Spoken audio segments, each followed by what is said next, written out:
like love, love, love, and music.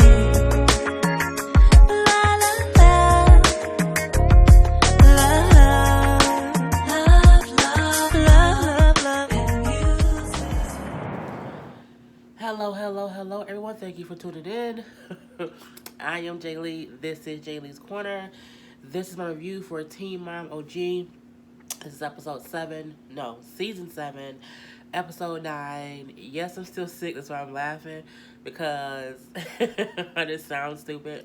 And I'm eating the halls just so I can try not to cough while I'm recording. I know all y'all like the iPhone when I record on the iPhone because the sign is not, backwards. But you can't pause video on an iPhone, which is very frustrating because when I want to take a break to blow my nose, I can't. So let's see if we can get through this video in one take, without me going crazy. Hope everyone had a great Tuesday. I just still off work. I'm going into work tomorrow, but I still woke up feeling like crap today. So this cold, the cold or flu was going around. Going around, period. So if you had not gotten sick, congratulations. If you get sick soon, I feel bad for you because it is so, oh my God, it's aggravating my soul. Ain't nothing worse than not being able to breathe and coughing up lungs and stuff and just feeling like you're crazy. So this particular episode was okay, you know what I'm saying? I feel like Maci and Vera, well, no, I feel like, Maci and Vera's story was pretty easy breezy. And so was Kate and Tyler's as well. Amber, Lord Jesus, Amber. So Vera is what I'm starting with today. It was really easy. Vera and her family are still in Italy, and we see Vera, who was talking with Michael about proposing to his girlfriend Amy. And, their scenes were so easy. Like, it's going to be, you'll talk to them about proposing, dress nice. We're going to go into the little underwater thing. The water tones blue. It's going to be all nice and pretty. She does mention that Deborah would be there. Now, for me, that was different simply because I don't know how much you want your ex-wife at your engagement situation. But, I was just like, awkward. But it was what it was. But later on, when they were all, like, hanging out within the day, everyone was getting along. Vera was being nice. Deb was being nice. Michael and Amy everything was cool. It was like a regular ass family getaway. Now, when they got to the little place where he was going to propose, they let Deborah get on the boat by herself. And I'm like, oh, poor Deborah. You know what I'm saying? Because even though Deborah wanted Sophia to ride with her, she's like, no, Sophia's coming with us because they want to be there for Michael to propose. I guess it is what it is. And he read a whole roses are red, violets are blue. Sugar, sweet, and so are you type of poem. And he cried, Amy cried. He proposed. The ring looked really, really nice. She said yes, and it was a beautiful thing. Congratulations, they are getting engaged.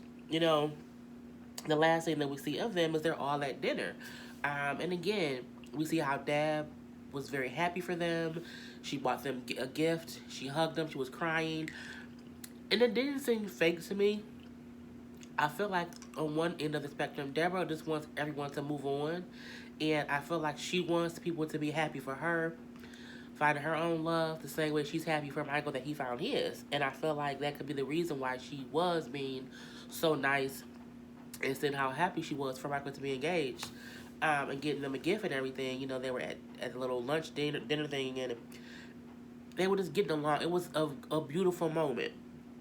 And here comes Vera asking Sophia, well, do you think this trip is better than the other trip they went on? And it's a trip where Dad's fiance and Vera got into an argument. And I feel like when you're having a good moment, don't bring up a bad moment just to have a conversation. Again, I feel like Vera does things. I feel like Vera does things to do things. Either way, to cause conflict in one way or the other. What I like is that when she said, I feel like this trip is better because your significant other isn't here. I liked how Deb just said back, you know what, all I can say is that I love you both. And, I'm happy we had a good time.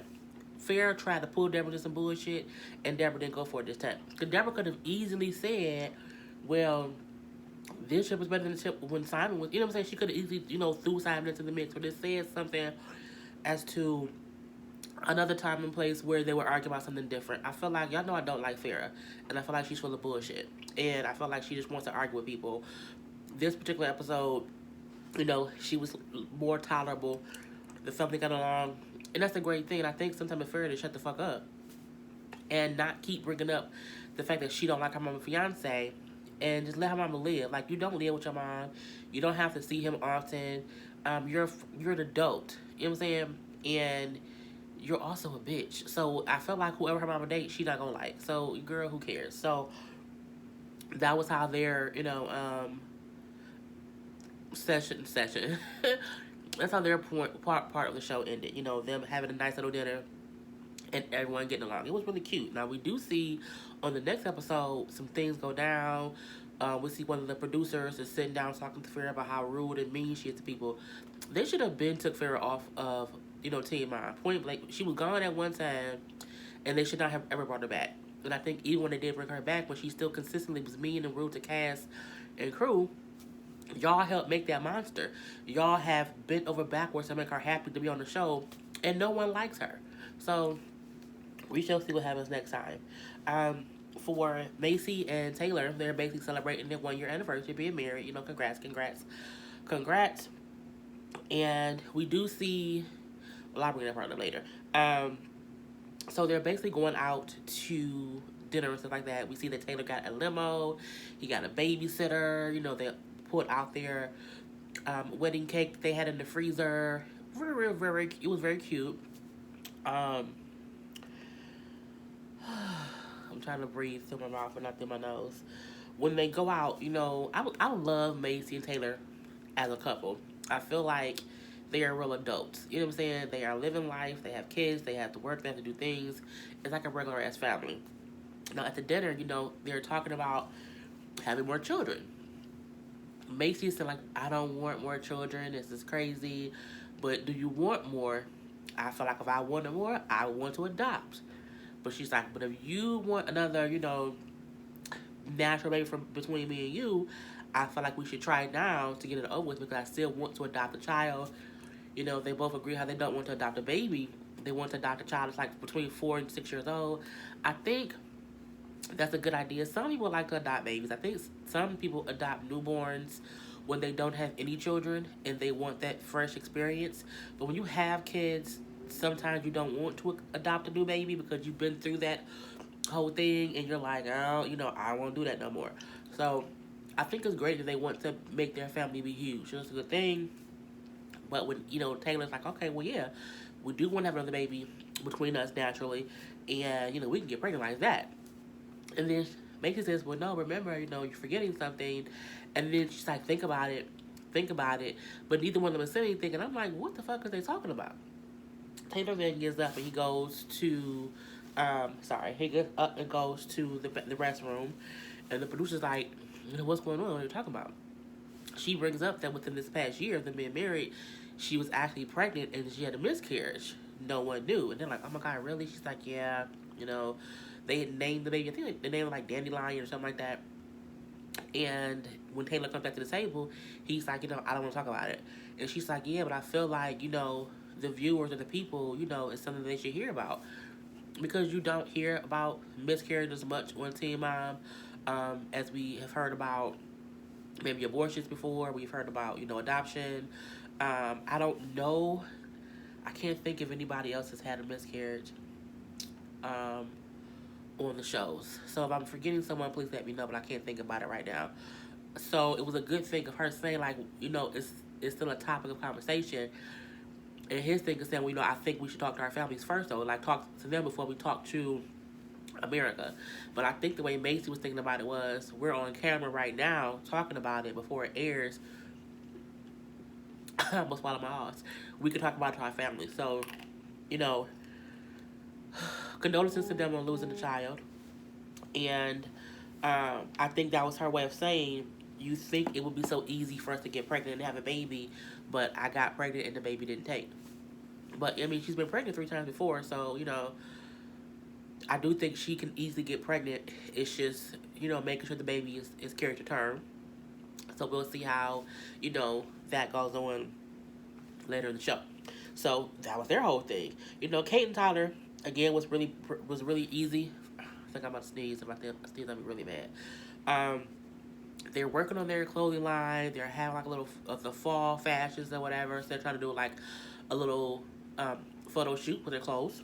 And Tyler is kind of saying how much work it is taking to, building their house out and doing the clothing line, just everything that they have going on, and how much work it is, and how much he's having trouble sleeping, and how he just doesn't sleep.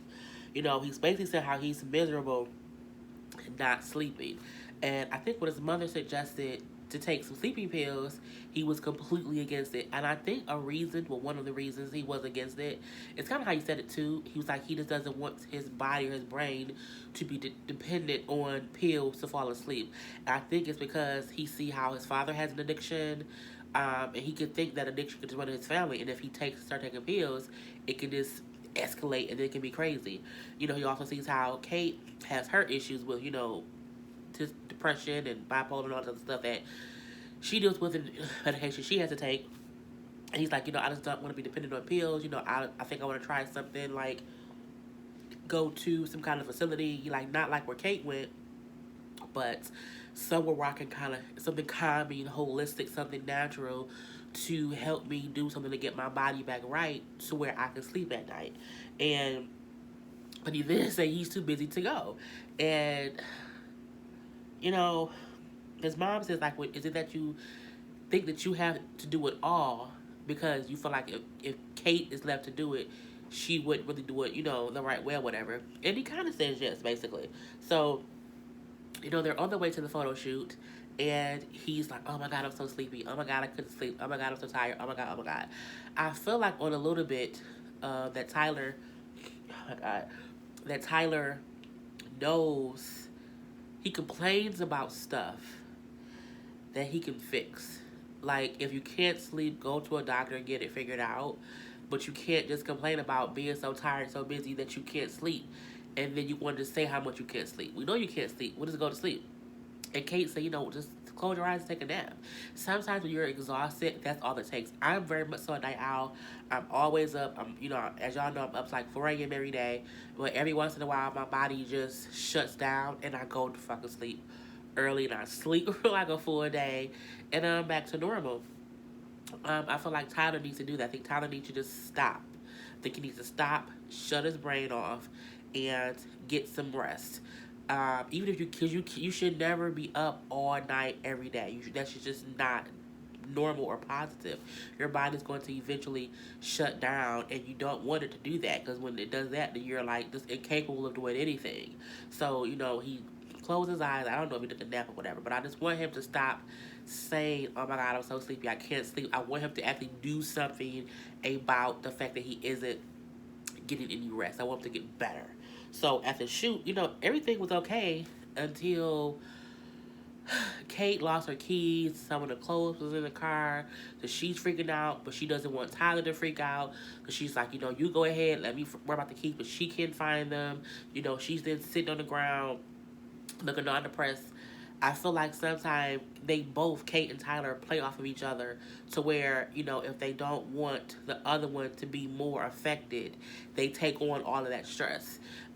You lost your keys. It's okay. It happens. And I feel like, her kind of shutting down and just having a seat and like looking depressed. I'm like, girl, just find the keys, calm down, breathe, and don't make it be this big, crazy thing. You know what I'm saying? And even one of the producers was like, it's okay, it's been a crazy day. It's just the keys, just calm down. And then her best friend ended up finding the keys, and she had them. They were just like in the wagon or some shit. I don't know. It was crazy. Then, Tyler goes to look at the new house with his mom, and it's a lot of work to be done in the house, so that's a whole another level of stress on him. But it's a big, nice house. I do think the house will be beautiful once they finish it, but I do think y'all bought a house that needed to be fixed up at the same time that y'all was starting a new business. That just wasn't smart. And, they're trying to figure out why Tyler isn't sleeping. Like, are you stressed? Are you worried? Just giving different reasons. She's like, is it me because I told you that you were a difficult kid? And the producer then says like maybe it's because you try to make everything perfect. Maybe because your mind is wired that you have to be perfect in things, it won't allow you to sleep. And that's true. He thinks everything has to be perfect or everything has to be in order, and he's consistently thinking of doing stuff that he's not allowing his brain to rest, and he can't sleep. Sometimes you have to cut your brain off. So his mom even brings up how, I told you you were a difficult kid, maybe it's my fault, she's crying. He's like, no, you were a great mother, and she's like, well, no, just listen, I want you to be able to learn from mistakes that I made so that you can raise your children better than how I raised you. And sometimes I think we as children can love our parents even if they had faults in raising us because they were still great parents, but still realize we can still learn from things that they did, incorrectly or differently. I'll say differently. And it's like that's what his mother was trying to get him to hear. Like, I know you think I was a great mother, but I could have been better. And I want you to raise your children better than I raised you. And I think that was a great thing to hear from her, because it's something that she said maybe you just need to hear, and hear I'm sorry for me. And she said, I'm sorry if I did anything wrong. It was a really great, beautiful moment, and I was happy about it. And that's how their particular scenes ended. On to the grand finale. Amber Portwood, Lord Jesus. So as we know, Amber was pregnant by a stranger. And the reason I say she's pregnant by a stranger is because he's a goddamn stranger. Point blank to the period. She's telling the producer, oh yeah, I've been so sick and it's so crazy. She's like, but, it's not that crazy because, I'm pregnant. And the producer's like, what? Are you serious? And she's like, yeah, we're pregnant. She's like, oh my God, I can't believe it. Shocked, of course, but she was happy for Amber. And then, Amber was like, well, yeah. She said, were you guys surprised? Amber says, we kind of weren't surprised because, we weren't using birth control. Bitch, what? When she said that, I gagged because I'm like, who stopped using birth control with the fucking stranger? And this is why I call him a stranger, okay? The producer then says, I just have to ask this timeline purposes, how long have y'all known each other? And they said 3 months. So I have a bottle of Pepsi in my refrigerator right now that's been in there for probably 2 years. Okay, because I don't drink pop often. 3 months is nothing. You don't know that man. So he's a guy. He's a complete stranger. We then see a little scene of Gary and Christina and Leah, where Leah's asking them like, "Who's your favorite child?" And of course, Christina's like, I don't have a favorite. I love all my children the same. You see Gary jokingly saying, well, you had your time to be my favorite, but that time's passed. We see that little part, and I know we're gonna see how that translates to Leah wondering where she falls with her mother having a new child, with her mother not being there for her often. How do I cross the line of now you have a whole new baby? I barely see you now. I really gonna not see you, going forward. So we then see a producer talking to Andrew, and he's basically asking him like, how he feels or whatever. And Andrew's like, well, before I met Amber, I kind of didn't want a relationship or anything, but we met, in the show. We had talked, we had like spoke like twice in passing, and then the proof's like, yeah, you came out to visit her for like 4 or 5 days. Now 2 months later, you guys are having a kid. And he's like, well, yeah, it kind of just happened. I feel like it was meant to be. We kind of just became a couple. He knows how he's freaking out on the inside, but he accepts it because it feels so right. You don't know what it feels. You don't even know that girl, and she don't know you. You don't know her, and I feel like this whole it just feels so right. No, it doesn't. Y'all got caught up in some bullshit of I think you cute. I don't know how they got that. I don't know how they whatever, but you get caught up in some newness, and for her to stop taking birth control, it was who has that conversation with someone to say, you know what, I've only known you a month or 2 months. I think we should stop using condoms and actually cut off birth control, and we should just have unprotected sex. Who does that? Who? I just can't take it. So from there, Um, we see Amber talking to the producer, and she said how she's also freaking out, about having another baby. I feel like Amber's freaking out because she would really have to be a full-time mom now. With Leah, Gary is Leah's regular parents. Amber is freaking out because she's gonna really have to be, oh my god, a full-time mom now, and she just has to do it on her own now. And I'm thinking she's freaking out because she's like, oh my god, this is gonna be huge. What I have to do. So she then says how, because they were like, are you gonna move to Malibu? Is he gonna move to, to Indiana?